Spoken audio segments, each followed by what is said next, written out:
For another installment in the hallway. It's hot in the classroom. We were at the bottom of page 5, ladies and gentlemen, talking about the energy crisis of the 1970s. Fundamentally, the energy crisis is the fact that America can no longer produce enough energy in order to supply itself in a long-term sense. We don't have enough oil.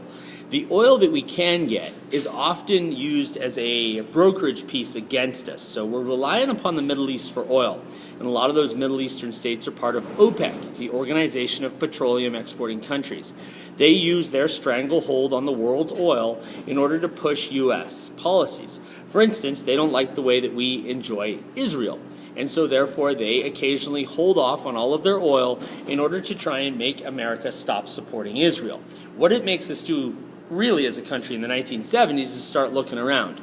Should we be a solar country? Should we be a wind power country? Hydrogen power? Should we be into nuclear power? We need to figure that out in order to get stronger. But the energy crisis is going to lead to huge shortages of gas, and that's going to make America grumpy. On top of that, stagflation, a combination of inflation and unemployment that hit us in the 1970s. Grumpy-er. Deindustrialization. American workers are getting to be too expensive, and so companies are moving their jobs offshore to foreign countries, and that means that areas like the Rust Belt, New York, Michigan, Indiana, Ohio, Pennsylvania, they're losing jobs too. That overall economic problem for America, the energy crisis, the hyperinflation that we're dealing with, the unemployment, both of those making stagflation, and then on top of it, losing jobs, people are in a funk. Can't solve it. On the back of the page, we have 3 Mile Island, which is a nearly nuclear accident in 1979 in Pennsylvania.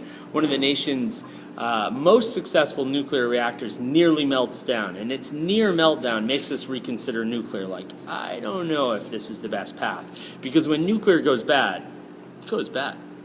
Bakke versus California is a case about affirmative action, and affirmative action basically is whether the government should try and promote more involvement by groups that are traditionally underrepresented in various fields. So Bakke applies to the University of California, Davis's medical school. He's not admitted, basically because they don't want to take him. Now, they do take a group of 16 other individuals from minority groups who have lesser qualifications than he does from an academic standpoint.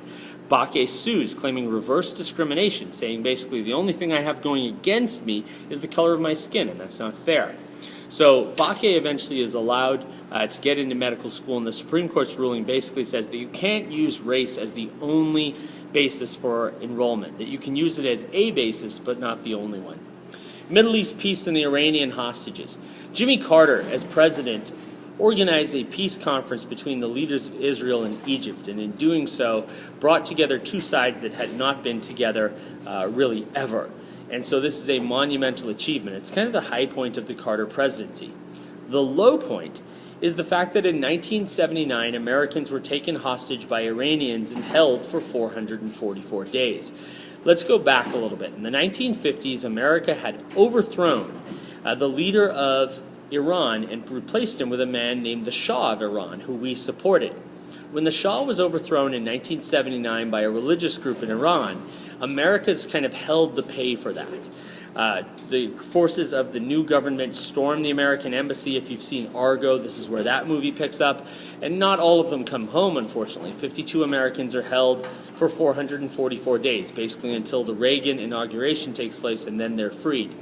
The fact that Carter can't get them freed, though, for 444 days really weakens his presidency. It makes Americans believe you just don't know what you're doing.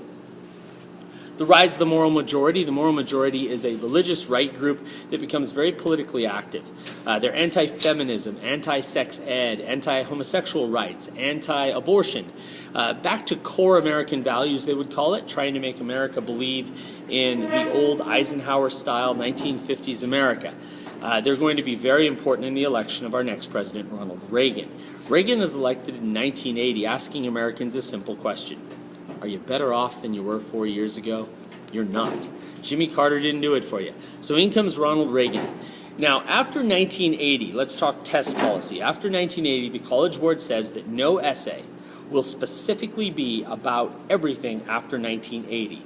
There might be options after 1980, so answer 2 of the 4, and you pick something that's 1980 and beyond, But no essay can be entirely after 1980. That's the way they work that policy. So the things we're going to cover here might seem a little bit here and there-ish, but these are the things that students have told me over the years that might have appeared on multiple choice questions. Might have appeared. Okay, Reaganomics. Reaganomics is a system of supply-side economics. In other words, Reagan believed that instead of trying to prime the pump in a Keynesian sense from the bottom, where you help the lowest classes and the wealth goes up, let's go the other way. Let's cut the taxes of the wealthiest Americans and allow the wealth to trickle down. Now, trickling down didn't happen as well as it was supposed to. So what does that lead us to? Unfortunately, it's going to lead us to a massive budget problem. Reagan inherits a $900 billion debt that he turns into a $2.9 trillion debt. Whoops. Okay. So for all the conservative love of Reagan, we should understand that Reagan liked to spend money. What's he spending money on, Holliday? Well, the next point, the handling of the Soviet Union. Right? For the last 40 years, we've been going up against the Soviet Union. And the Soviet Union has held out as a staunch enemy of the United States. The Cold War is really, though, not about military hardware, it's about a quality of life. Can the United States of America, with its capitalist democratic regime, provide a better life than the Union of Soviet Socialist Republics and its socialist authoritarian regime? Because if we can't, then the Cold War should be over. What Reagan is saying to the Soviet Union is, I don't think you can provide the quality of life that we provide.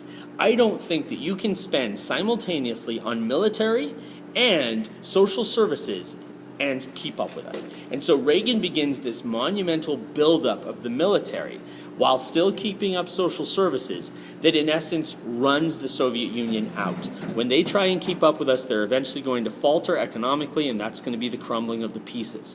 One of the things that Reagan wanted was called the Star Wars plan, or the Strategic Defense Initiative plan.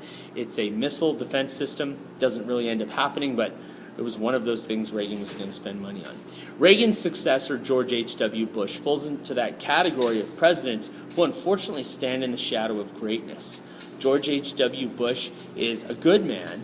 He's a wonderful human being, but unfortunately he doesn't have the charisma of Reagan. In his campaigning, Bush makes a promise that there will be no new taxes, right? Read my lips, no new taxes. And when he says that, unfortunately, he really puts himself into a bad position because remember, Reagan has given him a $2.9 trillion deficit that he inherits, and unfortunately, Bush is going to have to work around that. It's going to mean that he's going to have to raise taxes, and as he raises taxes, the Democratic Party is going to say, wait a second, you promised us there wouldn't be any more taxes, you liar. And that's going to hurt him in the long run. We also have to talk about another big Bush expense, and that's the Gulf War. The Gulf War is our first foray into the Middle East. In 1989, in order to defend Kuwait, which had been invaded by Iraq, we sent in American forces to liberate the Kuwaitis. That expense, on top of what Bush already has to deal with, is going to make it very difficult for Bush to be reelected in 1992. The man who beats him is William Jefferson Clinton, the son of Hope, Arkansas, Democrat. Okay, Clinton, a few things that are listed here that we really should point out. Number one, don't ask, don't tell. Clinton begins a military policy about homosexuality that basically says, don't ask, don't tell. The military is not against homosexuals, we're just not asking or telling. Budget improvement.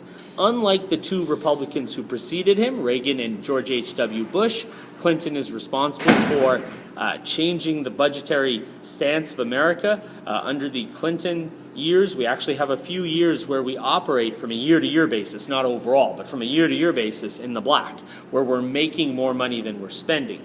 NAFTA, big question here. NAFTA is the North American Free Trade Agreement. It ends any tariffs between Canada and Mexico and makes it easier for trade to happen between those nations. It's the sort of thing that's very controversial because a lot of labor unions would tell you, we don't want this. All of our jobs are going to leave the United States. They're going to go abroad. Going to be interesting to see. Okay? Lastly, President George W. Bush. We remember George W. Bush for the war on terror. Now, that's obviously not what he gets elected in order to solve, but that's what he has to fight. The wars that we simultaneously end up in Iraq and Afghanistan. Now, George W. Bush is the sort of president who is very popular early in his presidency in the days after 9/11. He's also the president who's very unpopular at the end of his time. There is the chance, though, that that could turn around. Politicians talk about what's called the Truman Bounce.